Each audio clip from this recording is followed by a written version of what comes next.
I'd like to welcome y'all back to another episode of Beyond the Fear podcast, the place where y'all come for motivation, inspiration, uplifting, and overall positive message. I'm your host, DJ, and today's episode is inspired by a situation that happened at work like a week ago. Now, when I first thought about talking about this situation on the podcast, I told myself that I was going to name the episode "No More Snakes, Roaches, and Rats." Because emotions for me were high, and I didn't. I don't know if that's still gonna be the name, but that was the thought process when I that was my first thought when I decided to turn this into a episode. But like a week ago, I um I was talking to one of my friends at work, and she was just telling me that somebody else told her to do a really warned her, hey, to stay away from me, or to, not to talk to me as much, because they heard, pretty much that, because I'm not trying to tell the whole thing, but pretty much that they heard that I wasn't a good worker, I was lazy, and all I wanted to do was just go around talking. I didn't want to do any work. And so, but she also told me that the person who told that to her was one of the guys that I work with, or the guy that I work with. And so I was, oh, and then she also said that the supervisor, because it's the supervisor who told my friend this stuff, the supervisor told her that I'm the type of person, I'll warn you once or I'll let you know once, and then after that, I'm gonna watch you hang yourself. Speaking about me, she was gonna let me hang myself. So, two things had me very upset. Number one, the guy who I work with going around telling people or insinuating that I don't work or that I'm not a hard worker. That that frustrated me to no end, because I can understand if he wants to be upset because I do some socializing, because I won't sit and act like I don't. I do some socializing, but to act like I don't work, because when I come in, the first thing that I do is we knock out the work, because he gets there before me. He's there 2 hours before me. So whatever work is left, I knock that out. So we have no more initial work left. So and then once we finish that, then I go do a little socializing, and then I come back. So I had no problem with him being upset about me doing a little socializing.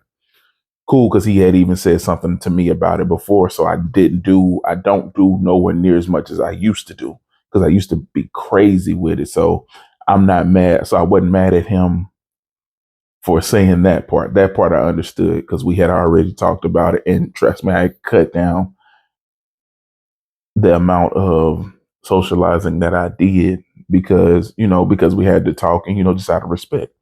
Cool. So the part that made me upset with him was the whole, and he don't work, or he not trying to work. So that frustrated me, because it's like, how am I not trying to work when as soon as I come in, I'm knocking, number one, I'm knocking out the rest of the work. Number two, you know what I'm saying? I'm doing everything that I need to be doing. We're never behind. It's never a problem of, oh, we're not getting things done. Everything is done before he leaves, because he leaves before I do. Before he leaves, everything is done. Everything is knocked out. Our area is clear, you know what I'm saying, of all the work. There is no backlog. There is no nothing. Everything is done. So, and he's not doing this by himself. So the thought that he would say, hey, I'm not working, that's what made me mad, not the socializing thing, because that's a fair point. No problem with that. Mind you, he also socializes. And the hypocrisy is what I don't like, because if it's a problem for me socializing, and if it is, I have no problem with that. But if it's a problem for me, then it needs to be a problem for the both of us. It shouldn't be a problem for me, but it's okay for him.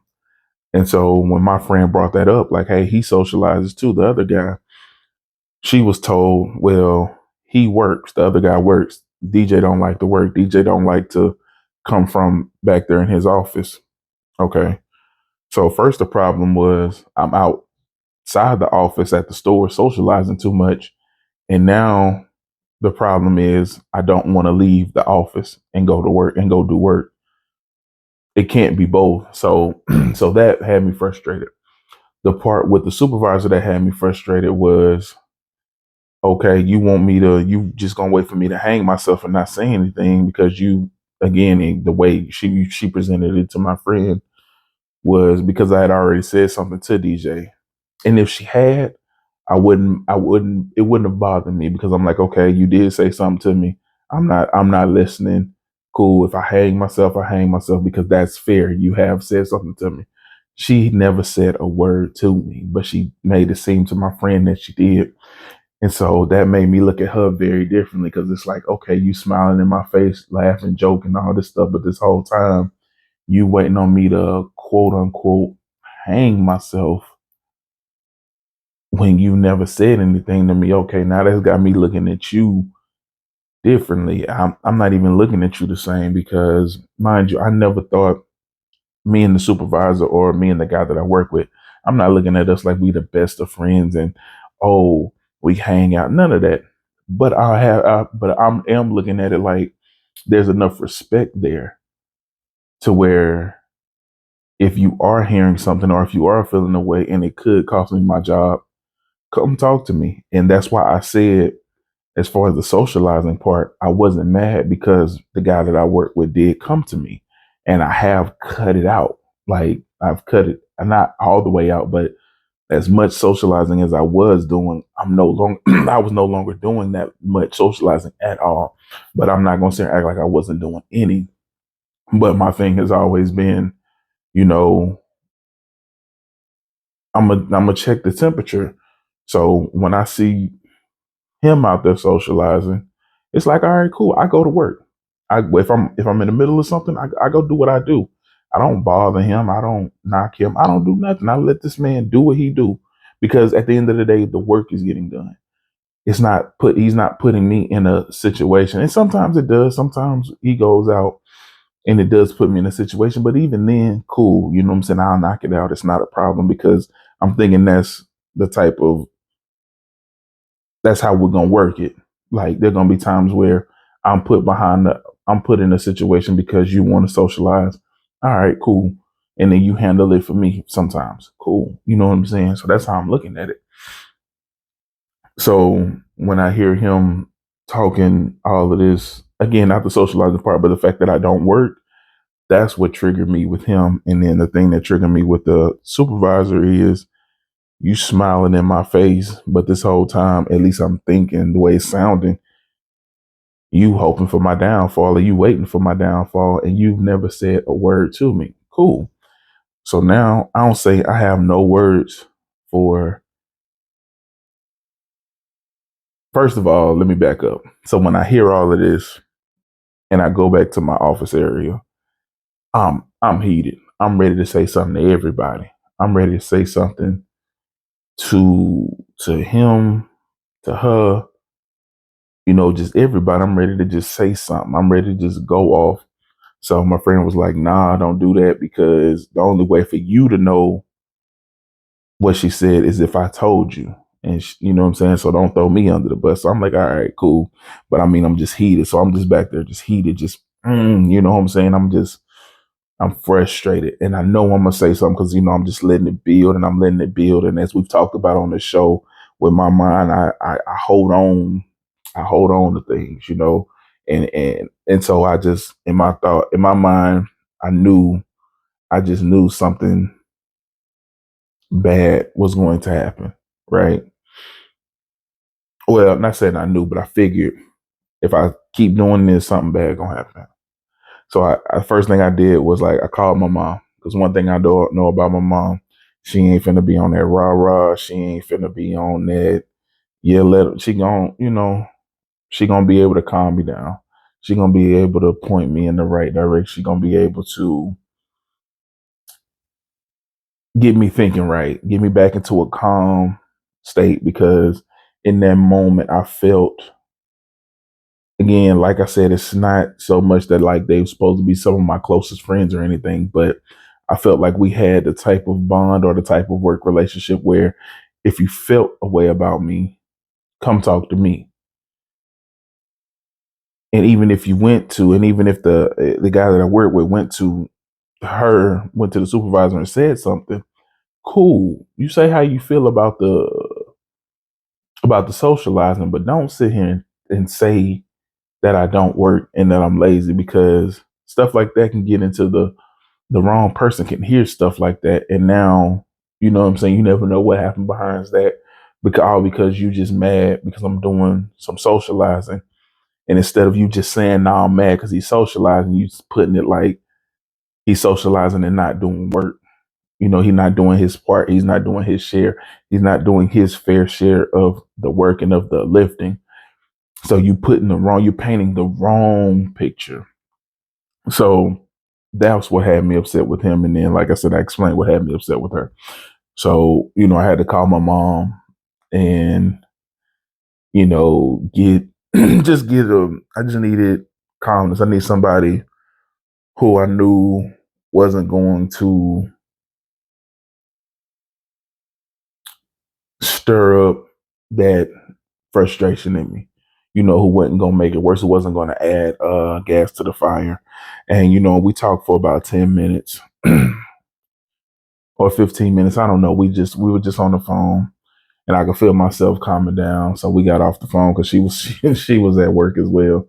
So we get off the phone and I just sit there for like 10 minutes, don't say nothing, just quiet, just playing some things out of my head, some scenarios, just quiet, just doing me. I know it's keeping me calm, it's keeping me relaxed, it's keeping me, and so I'm like, all right, cool. I'm at a point now where I can do my day-to-day operation stuff and not be affected by what I just heard, this information that I was just blindsided with. Okay, cool. So I go on my phone and I'm just looking, just regular old stuff. And I go on my email and I get some amazing news. I'm not going to speak on that news just yet. Because I want to see if it goes through, but some potential good news. So, and it just made me, in that moment, it just made me feel so much better. It's like in that moment, I got that news and it was just like, it was one of them things where I wanted to cry. I'm not going to sit here and lie. I shed a few tears when I seen this email. Because it was what I needed. And obviously talking to my mom helped me a lot. And then getting that email was like definitely confirmation, like, everything happens for a reason. I needed to get that information that my friend gave me in that moment to make me appreciate this. Because what I'm telling you, when I read the information, it made me, I broke down a little bit and I started crying because it was just like, this this was excuse me, this was the perfect time. This was the best time to get to read this because I was in such a place of disbelief and in such a place of hurt and in such a place of just not knowing who to trust. But, my mom was just like, don't be mad about that. Don't be upset because don't be upset that they showing you who they are. Now you got to learn. Now you know how to move around them. Now you know how to operate around them. Now you know how, now you know what they really think. So now you know how to move. You know how you need to handle yourself and handle them when y'all are around each other. And so I haven't said a word to the supervisor because mind you, like I said, we were never the best of friends, but she would come to the office area because me and the guy share an office area. Him and her are like brother and sister. So, she would come down there and we would all just be laughing, joking, having a good time. So again, never felt like they were my best friends, but I felt like should have been enough respect there that if you did hear something and you were and there was a chance that I could quote unquote hang myself, that you would come to me. But that's neither here nor there. So, now I know how to, but that's what me and my mom were talking about. Like, just, how to handle yourself around them now. You know where you stand with them. You know, you got to know how to move. And that's what it taught me. It taught me that, everybody aren't always who they seem. You know what I'm saying? People may seem cool, people may seem like they're for you, people may seem like they're on your team and they want to see you win, they want to see you benefit, they want to see you do great, and they're gonna say all of these amazing things, but behind closed doors, they setting you up. Behind closed doors, they trying to tear you down. Behind closed doors, they, what I'm saying, setting all these traps for you to fall into, you know what I'm saying? So you definitely got to be careful of of these snakes, these roaches and these rats, man, because you know they don't they don't want to see you win. They don't want to see you succeed, you know. And it took a while for me to be able to even tell this story, to say that without getting upset. This happened on like a Thursday. That following Monday, I had therapy, and that therapy was like the first time that I could get through the story without getting upset all over again. But even as I got through the story without getting upset, as my therapist was talking to me about everything, I was starting to feel myself get upset, about certain things. So I was able to get through the story without getting upset, but the aftermath of her and I just talking about it, I ended up getting upset. So I can honestly say that talking about it this time is the second time that I've been able to get through the actual story without getting upset. This is the first time that I'm actually speaking on like the details of it, going into it, explaining how I felt and not feeling upset. And this happened a week and a half ago or something like that. But yeah, it was very frustrating because like I said, the part that messed me up was, again, number one, that these two individuals were, in my mind at the time, cool people who wanted to see me win. So to hear them talking about me in that type of way was a sense of betrayal to me. And then for the guy that I work with to lie, I guess to try to put more sauce on his story to make it seem like I'm not working at all. I'm just going to these stores socializing. That was frustrating. And then to hear her, well, not to hear because I didn't hear it myself, but then to hear that she's saying, the supervisor saying, I'm gonna let him hang himself because I already spoke to him, when she never said a word to me. I would have respected it if she had said something to me. I wouldn't have thought about it. I would have been like, you know what, fair. She did say something to me, and hey, I would have respected that.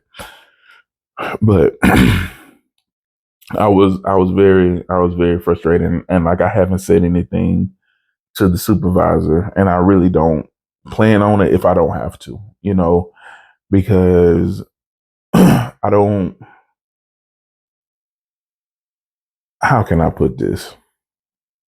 I don't like once I know something about you, once I know how you feel about me, and I know you feel a negative way about me when I've done nothing to you, I don't know how to. Well, it's not that I don't know how to. Let me not put it like that. I don't like to sit here and smile in your face or pretend to be the best of friends with you when I know that you preying on my downfall. So for me, I'm one of those people where, like, when you get to know me, I love to laugh, I love to joke, I'm having a good time. So people know when I don't, because I mean, it's hot and cold. You know what I'm saying? When I'm cool with you, we laugh and we joke and we playing. If you're somebody that I'm not cool with, but I don't know, I'm not cool with you because I don't know you. That's different. But when I know you and I know that you did something against me to hurt me or to try to hurt me or to what's the word I'm trying to think when I just know that you did something to go against me and you praying on my downfall, which it sounded like she was. I don't know how to smile and all of that in your face. No, I just much rather not deal with you if I don't have to. Now I'm still going to do my job. If she calls saying she needs something, I got it. If she need me to pick up something, I got it. You know what I'm saying? So I'm gonna still do my job. But as far as like how we were, no, that's me. That's dead because I can't go back to that because I know how you move. So now I know how I have to move around you because I don't see you the same anymore. I see you as like a snake now because of the way how you chose to move and how you chose to operate. There was so many other ways that you could have done that. You know what I'm saying? She could have come to me and did exactly what she said. I would have respected that. I would have respected, hey, I'm the type of person, I'm gonna give you one warning and then I'm gonna let you hang yourself. So hey, this is the one warning. I'm just letting you know, hey, it's eyes out here. Chill out on XYZ. Cool. Would have respected that. Wouldn't have been mad at that because hey, that's you coming to me trying to help me out. What I would have respected that 100%. I would have respected that way more than what you chose to do. And that's telling somebody else what you should have told me. You know what I'm saying? And then telling that person not to tell me. So it's like not only are you praying on my downfall, but you don't even want me to know. You don't want me to know nothing. You just want me to just be blindsided by this and to lose my job. Cool, I can't rock with you. I can't see you the same. I can't fool with you. I can't joke, play with you, nothing because you one of them people who will smile in my face and be tearing me down and making my way hard and building a case. You know what I'm saying? Just doing all this stuff, all this weird stuff behind my back, but in front of my face, yeah, I'm like, yeah, we got to stick together and and oh, that was I ain't gonna lie, y'all, that was frustrating. That was one of them. That's definitely been one of these times where I'm kind of glad that I've gone through therapy and I'm doing better because me before the therapy, I probably would have went out of my way to snap on her, snap on him, and I would have been okay with losing my job because I wouldn't have cared about the consequences. I just would have cared about getting my get back. That would have been the most important thing to me is my get back. My future wouldn't have even been important to me, right? Taking care of my bills, taking care of the things that I care about. That's how impulsive I was. And so, again, I'm so thankful for the therapy. I'm so thankful for the changes that I'm making in life because without those changes, I know for a fact I don't have a job right now. I know for a fact I'm back thinking, how do I pay for this? How do I get this? How do I make this happen? You know, it's I'm probably finna go into another depression, you know what I'm saying, without therapy. I'm probably in the middle of getting ready to nosedive deep into depression without therapy. And so one of the things that my mom said when I talked to her, like right when everything as I found all this information out, she was like, people see you, people see your light, people see you walking in your purpose, people see you in your purpose, you know, and that stirs something in them and that makes them jealous. The reason why I say that is because she's not the only person who said this about the guy that I work with. I've been hearing that, let's just say for the past 6, 7 months, just in different circumstances. he's done stuff, and when I tell other people, they like, "Oh, it sound like he hating. It sound like he on some weird stuff." Mind you, I'm not looking at it like that because in my eyes, there's nothing that I'm doing that he can't do. There's nothing that I'm not getting any privileges that he doesn't already have and has had for years. So in my mind, what is there to hate on? Why hate when you can do everything that I do, plus more because you have the credit of being there for so long and people trusting you and people knowing that you get the job done. So my thing is why even hate? What is there to hate on? What am I doing that's even worth hating on, in my mind? And so it wasn't. So after this situation, it clicked. Like even if I don't understand it, because I still don't understand if it is hate, why the hate? Where's the hate coming from? What is? I still don't understand it. But enough people have told me like that's what it is to where I can believe that. Okay, it's something. I'm doing something that he don't he don't like, and he gotta do like the underhanded things to try to stop my shine, try to stop what I'm doing, whatever it is that he feels like I'm doing, whatever emotion he feels like I have, he gotta he trying to get in the way of it. And so I still to this day don't understand it. I don't get it because again, I'm not doing anything that he can't do, but I know it's something motivating him to move the way that he moved. I don't like it, but it is what it is. I can't change him. I can't change how he sees things. I can't change who he is. It is what it is. So I'm just doing my best to keep my mouth shut and just push through until I find something better. And that has been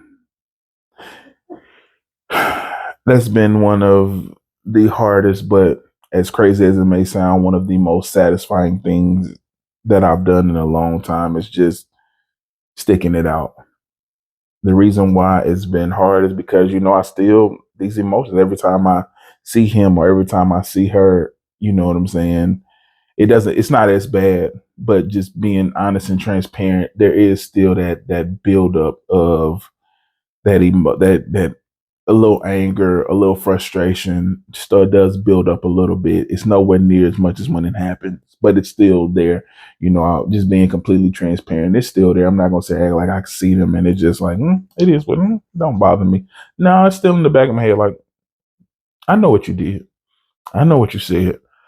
And I don't know if he knows that I know, but I know that she knows because with her, because like I said, I don't say anything to her. We don't say anything to each other.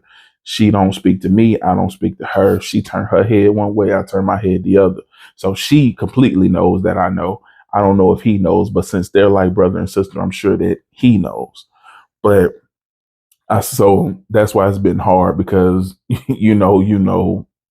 well, if you like me, you be wanting to say something. So there's just that temptation, not to go off, but to say something slick to let them know that I know. So it's like it's there that little petty thing in my ear, like say something, just give them a quick, to let them know that I know.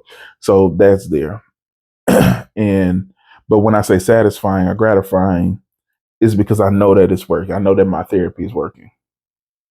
I know because again, like I said before the therapy, I would have been left.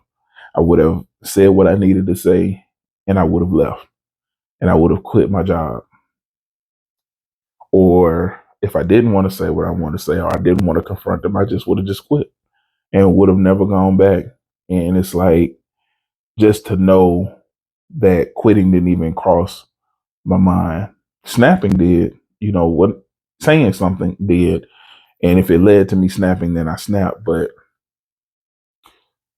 the fact that going off was the only thing that was on my mind, not quitting, not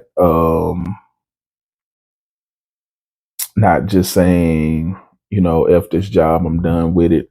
I'm finna, you know what I'm saying? The fact that I was just like, no, they're not worth it. He's not worth it. She's not worth it. I got a great thing going for myself right now and ruining that over them feeling however they may feel, whether it's hate, insecurity, whatever, it ain't worth it. Bigger things that I'm doing, man. This job is a stepping stone for me. This is just another level for me. This may be some people's end game, and there may be their end game. Cool. This is just another thing to get me to where I want to be, and for me to be able to, number one, have a clarity of mind to, hey, let me get on the phone with mom because I know moms can cool me down. And then number two, especially the day after, the next day, to have that clarity, like, they ain't worth it. That's all I kept thinking. They're not worth it. It's not worth it. Because again, I had the thought to say something. I had the thought to, you know, to really just, why are you smiling in my face when I had those thoughts, but then it was like, it's not worth it. So I know that the therapy is working. And so I know that I'm changing. And, like I said a few weeks ago, just celebrate those small wins. So this one for me personally. For other people who listening, it may sound like a small win, but for me, it was a huge win. It was one of them things like, man, yes, like, okay, this is what I'm going to therapy for, to stop this pattern, to stop the pattern of, okay, when things aren't going my way, when somebody makes me mad, just instantly react, instantly go off. You know what I'm saying? Because there was a time when I wouldn't have even let my friend finish telling me what was going on because I need to go and address this person who's saying these things about me. So yes, it's working. Yes, my mind is changing. Yes, that wasn't even my natural reaction. My natural reaction was not to go snap and potentially lose my job and be back to struggling. And now I'm back in this cycle of struggle that I put myself through because things get hard and I don't want to, and I just want to take the easy way out, which is yelling at everybody that make me mad and snapping on everybody that make me mad. But to see myself not do that, and to, more importantly, to see myself not even think that wasn't my initial reaction. Now, of course, like I said, once she finished and I sat with it for a little bit, I did want to say something to both of them, but she was just like, "Hey, don't do that. That's throwing me under the bus. Cool, I ain't gonna do it," and I didn't. So even that's a process. Just hearing somebody say, "Hey, don't do that," because that's gonna kind of mess me up, and for me not to do it again. Those all of those things are wins, man. So I say all of that, right? So to wrap the story up, man, the theme of this story is, number one, be careful of the people around you.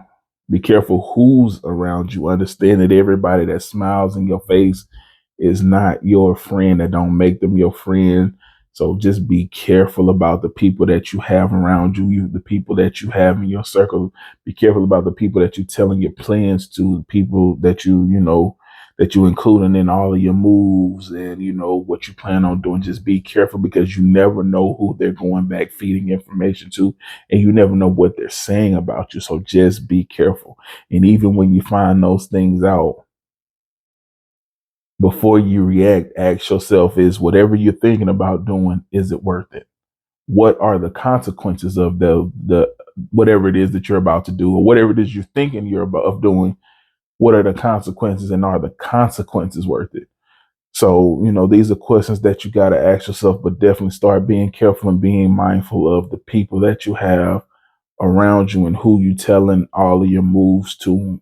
Just be careful about that, man, and ask yourself, when you start to find out about who these people are and you want to react a certain way, ask yourself, is it worth it? Because I can almost guarantee you, especially if it's you planning on doing something or you trying to get that revenge, I can almost guarantee you that, man, it's not worth it. But I mean, that's it for today's episode. I want to thank everybody for listening on whatever platforms y'all are listening on. I want to thank y'all for listening, tuning in, downloading the podcast, and listening. And to everybody on YouTube, I want to thank y'all. Please continue to like, comment, share, and subscribe. And man, I hope that y'all have a blessed day.